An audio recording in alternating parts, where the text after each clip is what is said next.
bukan Ibtu Rudiana.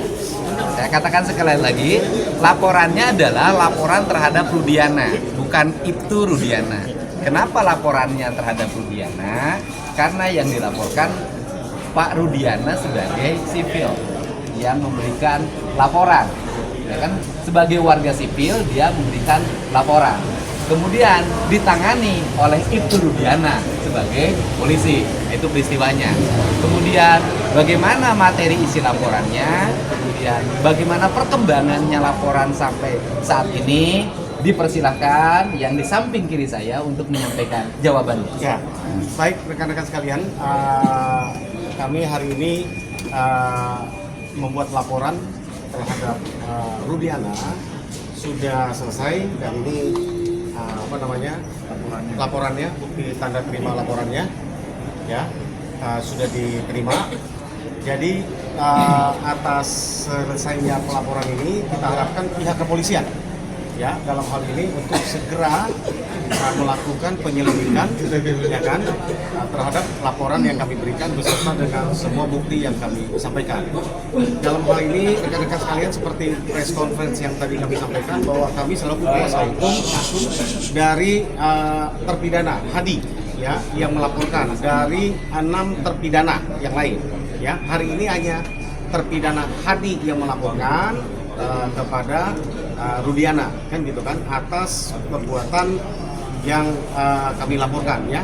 Peristiwanya nanti mungkin penyidik yang akan sampaikan. Kami sudah sampaikan semua. Kami tidak masuk ke dalam apa yang kami laporkan. Dugaan apa aja, Bang, yang terkait dengan dugaannya terhadap adalah memberikan keterangan tidak benar, palsu ya, dan juga penganiayaan, kemudian memberikan surat palsu dan lainnya. Jadi itu kira-kira begitulah kita ini.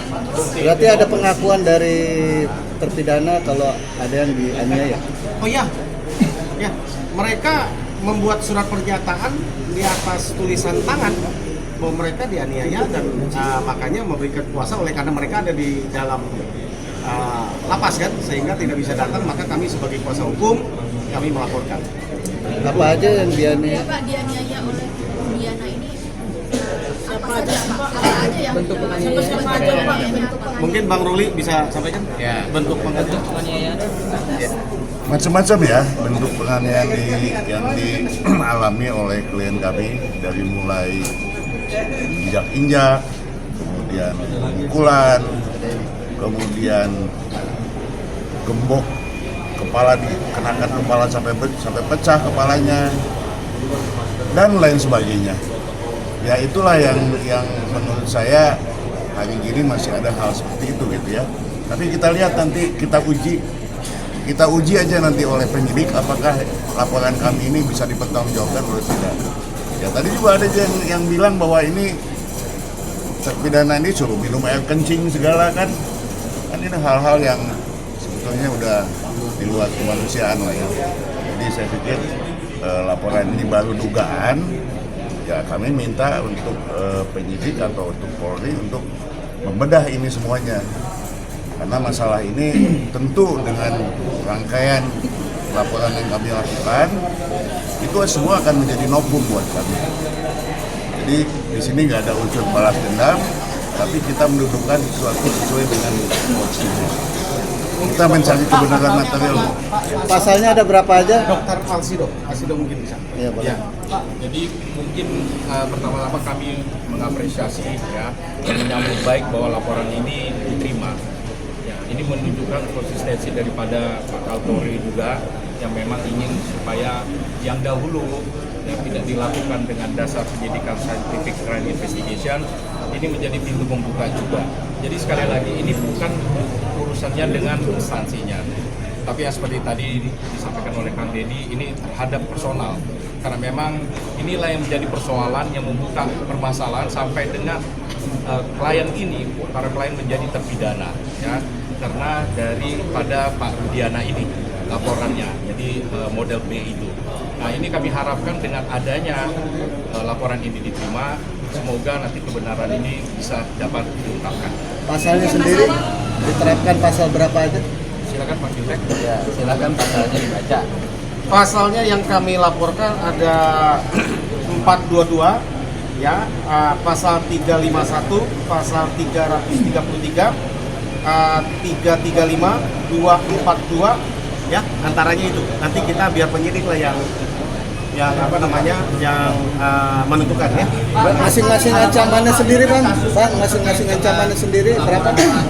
Rudiana ini kan saling berkaitan juga dengan dua laporan sebelumnya ya, Pak RT Pasret dengan Pak AS dan DD. Nah, harapannya ini apakah penyelidikannya untuk digabung saja atau seperti apa Pak? Gini, karena peristiwanya kan tentu berbeda, yang dituduhkan, yang dilaporkan berbeda. Kalau digabung pasti nggak akan mungkin, karena yang kita laporkan ini pasalnya pun berbeda, tindakannya pun berbeda. Kenapa kami laporkan? Kami berharap para penyidik, kami percaya seperti yang diharapkan tadi Pak Kapolri, kepolisian, Kabak Reskrim dan teman-teman di polisi di sini saat ini kesempatan buat kita untuk merekonstruksi ulang menjadi pembanding kan gitu kan, karena menjawab keraguan masyarakat terhadap hasil putusan yang sudah inkrah tahun 2016 yang lalu. Ya kan, kalau terus kita berpatokan, kita melakukan itu berdasarkan yang sudah inkrah itu, ya tentu nggak akan selesai-selesai. Itu sebabnya kami coba membuat LP ini, ya kan, terhadap tiga LP kita sudah lakukan. Pasret, kemudian Kavi, Aib dengan Dede, sekarang dengan Pak Rudiana ya. Kita harapkan ini pintu masuk, coba diselidiki, betul nggak peristiwa itu, kan gitu kan? Dengan versi yang sekarang berdasarkan fakta-fakta baru yang terungkap, kan gitu kan? Nanti kita akan sandingkan, kan gitu kan?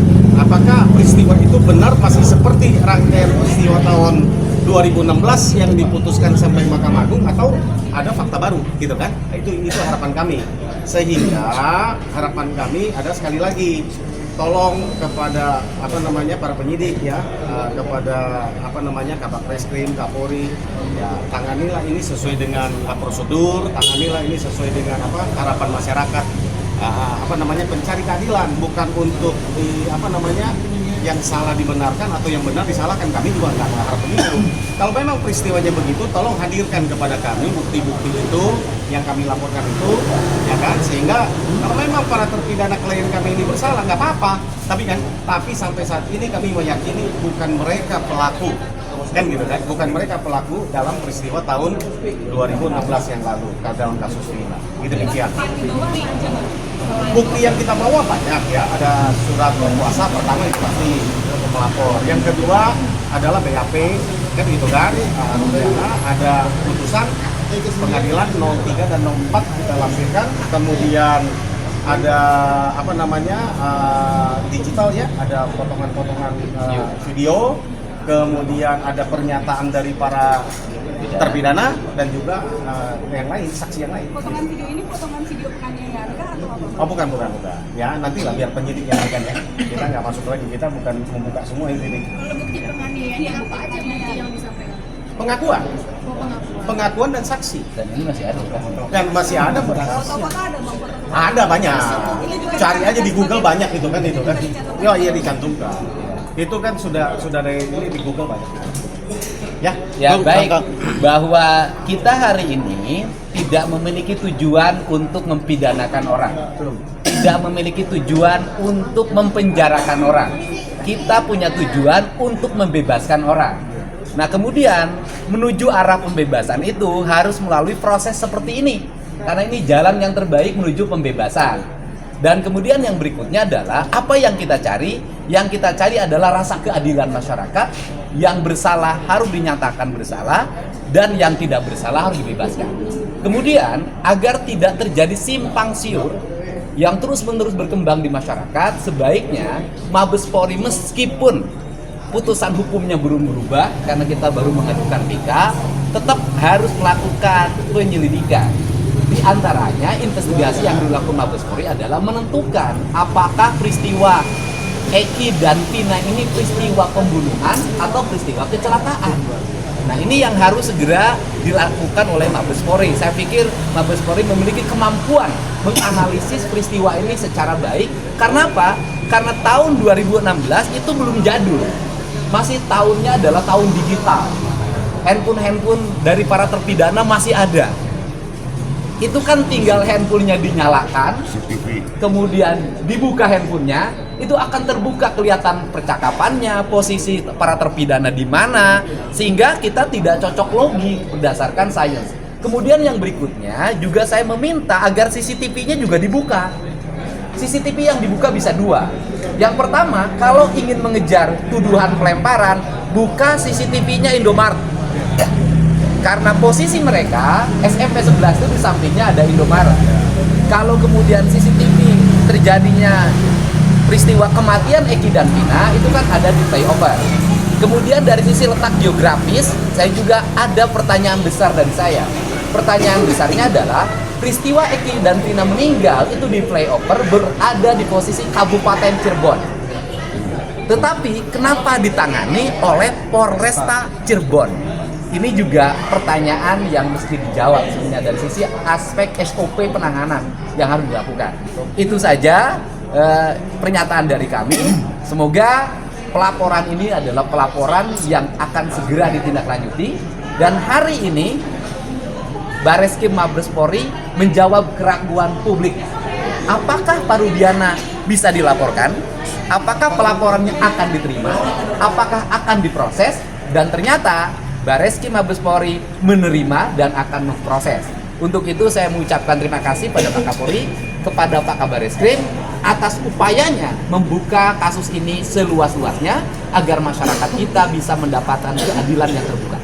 Kang Deddy, Ya.